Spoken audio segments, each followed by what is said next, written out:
ছোট্ট একটা বিড়াল বিল্ডিংয়ে রঙের কাজ করতে থাকে। ওই সময় পাশে থাকা দুটো দুষ্ট বিড়াল তার রশিটি কেটে দেয়। ছোট্ট বিড়ালটি নিচে পড়ে আহত হয়। তাই দেখে দুষ্ট বিড়ালগুলো খুশিতে আত্মহারা হয়ে যায়। অসুস্থ বিড়ালটি হসপিটালে যায় চিকিৎসা নিতে। তার কাছে টাকা কম থাকায় সে আবর্জনা পরিষ্কার করে টাকা উপার্জন করতে থাকে। ইট খোলায় কাজ করে টাকা উপার্জন করতে থাকে এবং কি মানুষের জুতো পরিষ্কার করে টাকা উপার্জন করতে থাকে। ওই টাকাগুলো নিয়ে সে পুনরায় হসপিটালে যায়। হসপিটালে যেয়ে সে চিকিৎসা নেয়।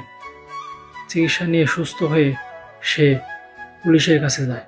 পুলিশের কাছে যেয়ে তার অভিযোগ জানায় যে দুষ্ট দুটো বিড়াল তাকে হয়রানি করছে এবং কাজের সময় রশি কেটে নিচে ফেলে দিয়েছে।